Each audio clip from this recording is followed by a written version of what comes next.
Every millennial and older Gen Z person thinks at least one of these movies is a false memory. The Scorpion King was about The Rock fighting a sorcerer in ancient Mesopotamia because he wanted a reason to show everyone that his muscles had recently developed muscles, and his pecs had reached a stage in evolution where they were permanently oiled. Everyone in the movie has English accents despite this again taking place in ancient Mesopotamia. The costume department was under a less is more memorandum. The script was a single page typed in papyrus font that simply said Conan the Barbarian but more eyebrow acting, and Godsmack performed a song called Voodoo that you're only slightly embarrassed to admit you still think had absolutely no right to be as good as it was. This whole thing is so weird. So John Hughes wrote the script for the movie Baby's Day Out that was released alongside an actual little golden book that John Hughes also wrote about a very rich family who has a baby whose nanny reads him the book Baby's Day Out about 50 times a day because the infant demands it like he's some deranged Teletubby. And then the three grown men sneak in and take the baby, who they hold for ransom, but the baby psychologically destroys the three grown men by escaping to go on the same adventures he saw in his book.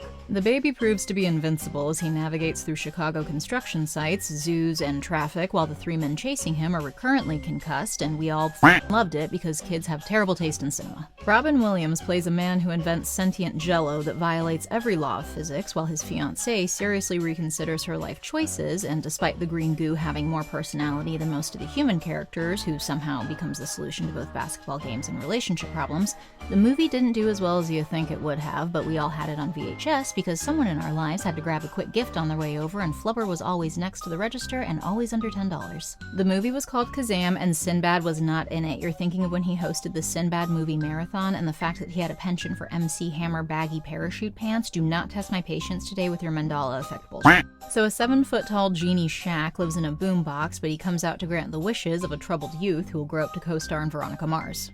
And that's it. That's the full plot. It's not really a movie. Someone offered Shaq $7 million to star in what was essentially a 94-minute cash grab that was written in 6.5 weeks in response to Space Jam, and everyone knew it because it didn't even make back $19 million of its $20 million budget. I mean, honestly, it probably would have been better with Sinbad.